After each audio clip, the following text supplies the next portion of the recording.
Alright, I made one of my other videos I talked to that I said that I would kind of run through some welders that I use for my business and ones I decided I liked quite a bit and how they worked out for me. Start with my littlest one is my little Miller 140 auto set. If you're a beginner or getting into welding, just doing little garage projects, this thing is awesome. That auto set's really nice. I would encourage that you try to learn how to dial in a wire feed without the auto set, so in a situation where you don't have that, you can still get the job done. But man, is it handy to just be able to kind of set your metal thickness and your temperature, and it goes from there, and it does a really good job. Stays really consistent, and it does really well. So it's a machine I've grown to really like. I bought it secondhand. It's been really good to me. Sometimes it'll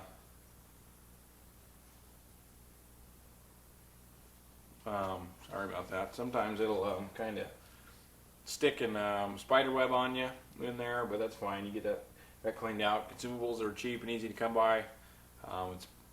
It's overall a pretty good machine. I've never reached the duty cycle on it.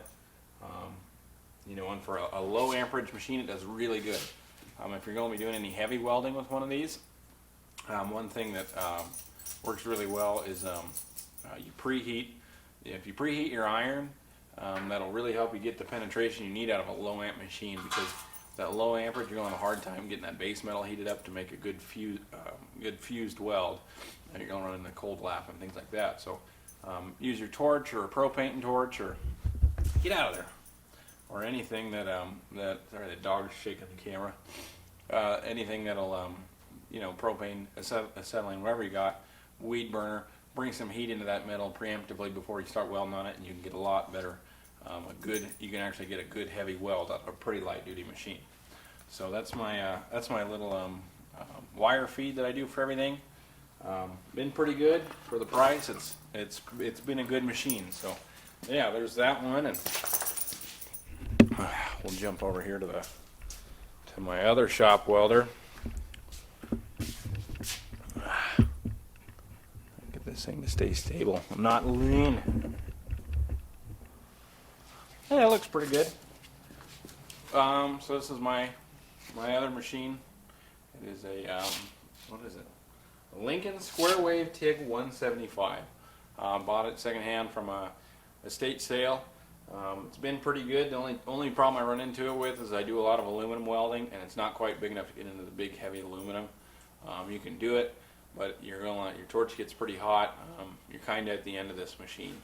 But stainless and regular steel, mild steel TIG welding does a really good job, and you can really make, not to hate on its aluminum capabilities, does really well.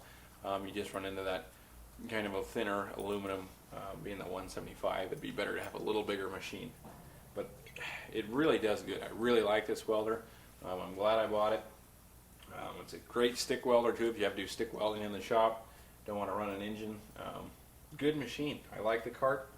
I like everything about it. It's been pretty good to me. Kind of pretty easy to tune in and do all that stuff. It's a half decent welder, but if you're going to start to get into TIG, you could definitely start with a little bit of a cheaper machine. This is more on the industrial commercial side, kind of a heavier duty machine here. So yeah, that one's pretty simple, pretty good setup. It's just an air cooled torch, not a liquid cooled torch. There's times I wish I had that, but I really don't need it. I don't do that much to where it would really make a big difference for me. So let's move on to the old. This thing's loose. Move on to the old gas-powered welders. And what I like about those machines of mine. So this little machine right here has been a real peach. Actually, I gotta move that thing. Hang on here. Backwards. There we go. Look at that. Pretty good machine. It's a Hobart 145. I bought it. We were building a lot of pipe fence. Had kind of a little contract going, and needed a smaller machine to go on a Ranger for a guy that was working for me. Bought this one. Craigslist deal.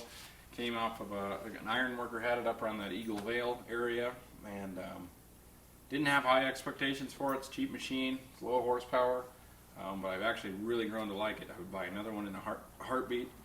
If you're just kind of getting started doing side welding jobs, or even a good backup machine, this is an awesome little machine. And you got to keep in mind, when you're stick welding, if you're doing fencing and kind of general repairs, and even structural stuff, like 90% of your big red iron structural welding is going to be done, you know, under 145 amps. Mostly just because if you want to stay in that all position, to be able to pass those all position welds, you're going to hang around that 1/8 inch 332 most of the time.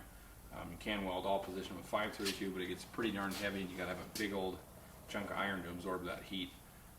I've got my papers through 532 stick, my D1.1. But anyways, passed D1.1. Plenty of inspections on this machine. It went well. You know, you're not going to go out on the road with something like this, but just general welding, general repair. Just a good light machine. 2 guys can pack it around. That's what I really like about it. You can hop it from truck to truck. We've been pushing amperage through 250 foot of lead, and it does fine. Been pretty good. Never air arced with it. Just doesn't have enough go to get that done. But man, if you're going to break out, I cannot emphasize how much. Like if you're just doing side welding and stuff like that, building fence, general farm stuff, just handyman, screwing around, building bumpers, whatever you want to do. This is an awesome little machine. It's pretty good on fuel. It's never given me any fits. I'm glad I bought it. I'd buy another one in a heartbeat tomorrow. I guess I'd like to have the Miller Blue Star, which is the same thing. The thing even says Miller Electric on the side. Just got a few more little fine-tune adjustment settings. This one only has the one little rheostat here, but you know, it's been a good machine. I really don't have any major complaints or anything like that. But yeah, it's been good. I guess we'll move to the next. I got to work on my videography skills.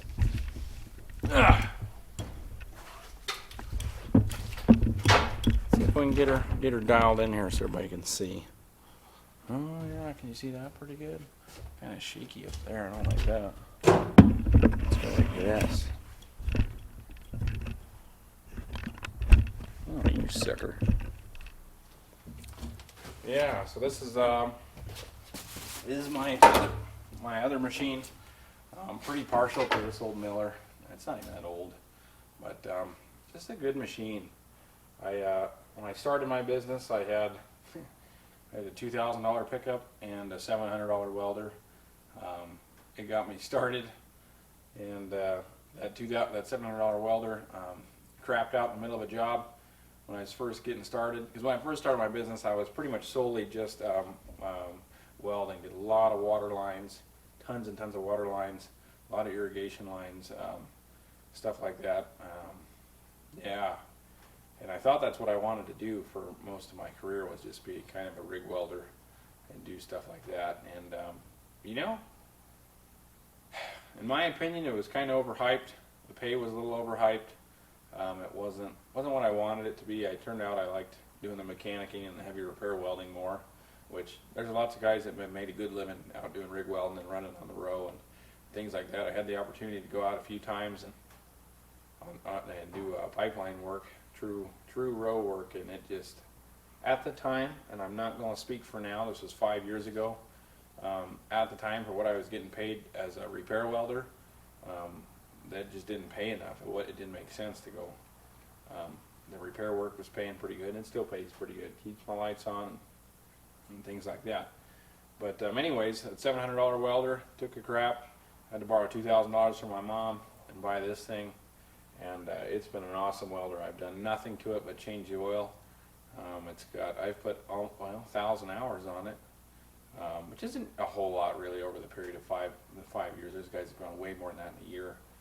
Just the Kohler V-twin, carbureted, man. And for what I do, I love it. It's been a good machine. I've done a lot of jump starts with it, a lot of air arcing at that max 250 amps. It's never let me down. It's been an awesome machine. Good night. It's been an awesome machine. yeah, I can't say enough good about it. It's great. I will always, not always, because money always talks, and if the deal's right, the deal's right. But if I'm gonna go spend money on a new welder, it's gonna be a Miller. I just have gotten along really well with their products and product support. I don't think that Lincoln's a bad company by any means, but I've just really grown to like this one, and I'm just partial to it because that's what I started with, was a Miller, and they put me in business essentially. So got my my stickers that have been somewhat controversial in my other videos. I have some people say don't bring politics into it. I'm like, yeah, whatever. I don't really care. I got my only you can prevent socialism with Smokey the Bear wearing his MAGA hat, and Trump and Pence obviously. Need to get an updated one for the next year. And this company I found, it's called the We Workin' brand apparel. They got some cool stuff on there, but I really like that. Everybody wants the money and nobody wants to work. That's something that, oh man, that's true all the time. I'm not by any means a rich guy, but at all. But I live an enjoyable life, and you'll always hear it, from people that don't work as hard as you. Oh, it must be nice. And I'm like, yeah, well, I worked hard for it, so it is nice. But anyways, yeah, I like that. That was just kind of cool. Bought a couple of stickers and a shirt from them, and cool brand stuff. Check it out if you get a chance. I'm not sponsored by anybody, so if you hear me mention names and stuff in here, I'm not getting paid. Getting paid $0. So click the link, link, all that stuff in the bottom down there, and yeah, help me keep making these videos. I get a little bit of throwback from YouTube, but it ain't nothing. I mostly just make this stuff just to help people out and things like that. But anyways, those are the welders that I get by with, doing all the heavy repair stuff, and we do some fab stuff still. We still do some red iron work. Yeah, we stay pretty broad, but yeah, it gets between those 4 machines. I get everything I need to done. In a perfect world, I'd like to have a big Miller air pack, but it's got the air compressor in it too.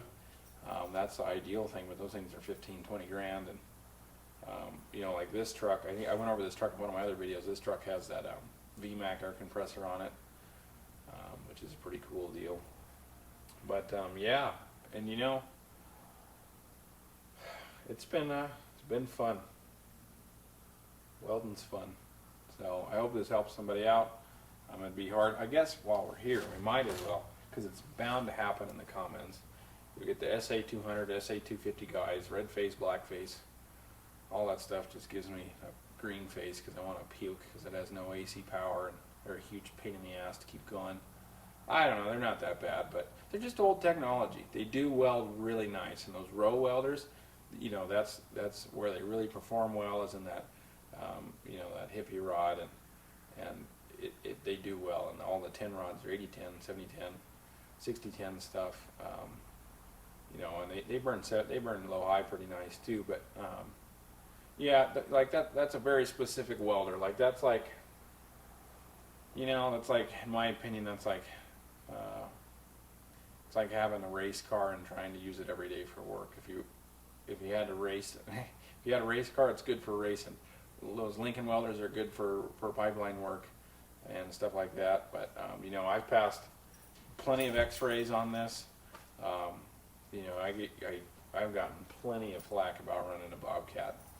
So, which is whatever. I don't care. I guess I kind of have fun with it because it kind of makes you more like the underdog. But yeah, I've got 2-inch double extra heavy. Passed it on this baby. We did a bunch of, it was D1.1, but it was structural stuff on a crane, and passed that too. That got X-rayed. You do the bend tests on your double extra heavy. It was 2-inch double extra heavy, and that's kind of a sucker. But anyways, yeah. So if they tell you, if people say you need this welder or that welder to pass, don't get me wrong. There are welders that are better than the others, and some have more fine tuning. But in the world of stick welding and being rig welders and passing tests and all that stuff, Miller Bobcats and Lincoln Rangers, if you're a half decent welder, you'll get along just fine. The nice thing about these, I do like having big AC power.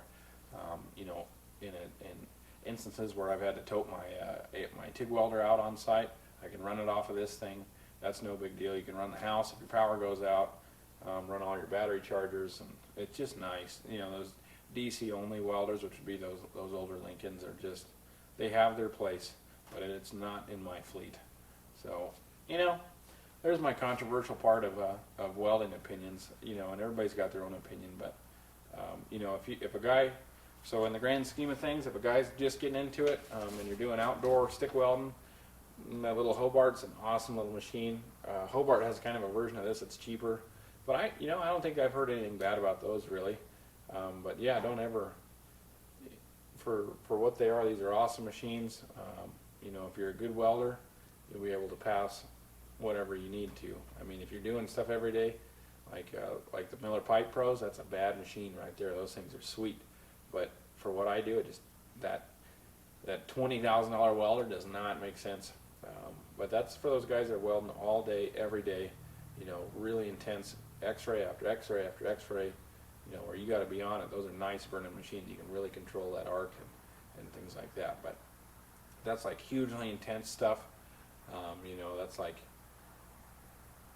that's just that's very almost niche market kind of stuff. So general welding overall, you can get just about anything you'd ever want to do out of these machines I've got here. You know, don't get me wrong, there's a better version of them all, but gosh, there's 1,000, 2,000, 2,400, and 2,000, so 4 welders for $4,400, and they get everything done I need to. So yeah, that's it. There's my my welding opinions. So thanks for watching. Click all the likes and links and all that other nonsense so I can keep making this stuff.